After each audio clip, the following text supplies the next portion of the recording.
Hablando un poco sobre las características generales, usamos aquí características generales porque ya cuando vean los videos de cada eh, parásito protozoario específico, van a ver las grandes diferencias que hay entre ellos. Entonces, las generalidades van a ser así como muy, muy generales de ellos. Vamos a ver que los protozoos viene precisamente del latín primeros animales, protos, primeros, antiguos, eh, primitivos. Van a ser organismos eucariotas, unicelulares, solamente son una célula, no tienen pared celular, no tienen tejidos de pared celular, tienen formas muy, muy variadas, como lo pueden ver en la imagen, ¿no? Desde algo muy parecido a amebas, cosas que tienen ya cilios, flagelos, entonces, o diferentes mecanismos de movimiento. Por lo tanto, hay una enorme variedad de formas y de tamaños, ¿no? Que van desde las 2 hasta las 100 micras, y todos siendo organismos unicelulares, eh, eucariotas sin pared celular. Entonces son de las características más importantes generales que tienen ellos. Su forma de alimentación, sobre todo, va a haber de tres tipos. Una es a través de la membrana, o sea que mediante diferentes transportadores o a través de, de que permeen ciertas moléculas muy, muy, muy pequeñas, sobre todo a través de transportadores, toman los nutrientes del medio y los pasan hacia adentro. Igual, por ejemplo, hay algunos otros que utilizan la fagocitosis o incluso algunos que han evolucionado y han generado un tipo de poros bucales.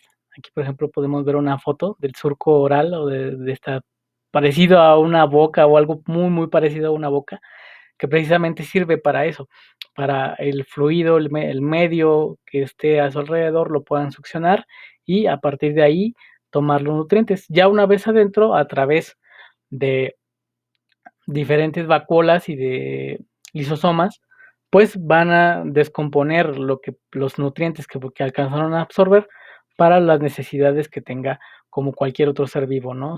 Hacer sus proteínas, hacer sus estructuras necesarias, sus paredes, perdón, sus membranas, y cualquier cosa que necesite metabólicamente. Entonces es a través de así que se alimenta.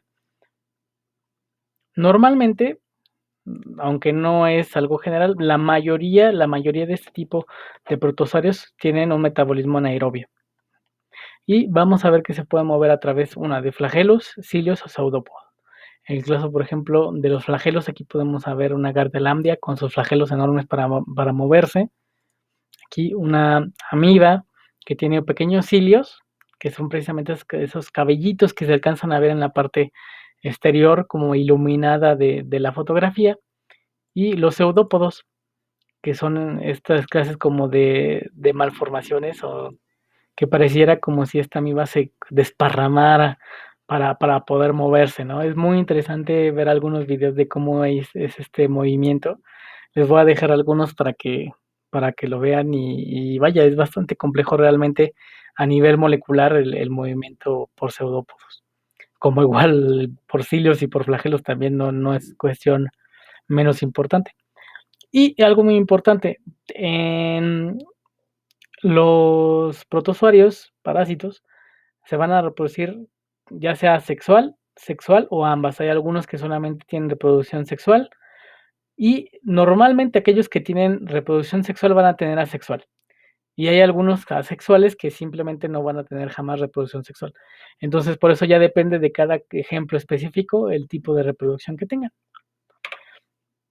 Importante, un concepto que van a estar repitiendo cuando estemos viendo parásitos protozoarios. Son el quiste y el trofozoito. El trofozoito va a ser la forma vegetativa, la forma activa o la que tiene la actividad metabólica. Generalmente es la que es móvil, aunque recuerden hay algunos protozoarios que no tienen formas de movimiento. Eh, es la que se va a desarrollar y va a producir la enfermedad en el huésped y también la que se va a reproducir. Eh, Y el otro es el quiste, o algunos también se les va a conocer como ooquiste, dependiendo del tipo de parásito, que es una fase de reposo, actividad, latencia, que en este caso no se multiplica, no hay reproducción. Eh, resiste las condiciones adversas, por lo tanto, más allá de un rol infectivo, más bien tiene un rol como de transporte o de movimiento entre diferentes etapas del ciclo de vida del parásito, ¿no? Aquí, por ejemplo, vemos una amiba ciliada, Valentidium coli, su forma de trofozoito, la que es de la parte A, y como un quiste en la parte O, como si fuera un huevo. El quiste es algo así muy parecido a un huevo. También algunos libros van a decir que eclosionan, entonces pareciera como, o podemos decir que es como un huevo. Por ejemplo, aquí está Gardia lambdia, que tiene su forma como de corazón, o así le llaman de corazón, ya es su forma de trofozoito, en cambio su forma de huevo, pues parece más precisamente, o de quiste, perdón, precisamente parece más un huevo. Entonces ya dependiendo del tipo de parásito, pues ya veremos especificidades en sus formas. Otra cosa importante, en la reproducción sexual, dependiendo de cada parásito, hay 3 tipos de reproducciones asexuales que podemos encontrar en los protozoarios. Una es la fisión binaria, que es muy parecida a la de bacterias, o es básicamente lo mismo, que es básicamente como que se parten por el medio los organismos para que se generen 2 células hijas con el mismo material genético. Está la escisión múltiple. En este caso, dentro del parásito se generan varias pequeños parásitos hijas, pequeñas células hijas, que después serán liberadas al medio ya con la capacidad de multiplicarse. Y tenemos la gemación. En el caso de la gemación, recordemos, aquí es reproducción asexual. En este caso, todas las células van a ser como células clones o van a tener el mismo material genético sin ninguna diferencia con respecto a la célula madre. En la gemación lo que pasa, o la diferencia, por ejemplo, de la fisión binaria, es el tamaño de la célula hija. En este caso va a ser un poquito más pequeña, bueno, mucho más pequeña, que la vamos a conocer como gema. Esto también va a ser muy importante cuando empezamos a ver los hongos.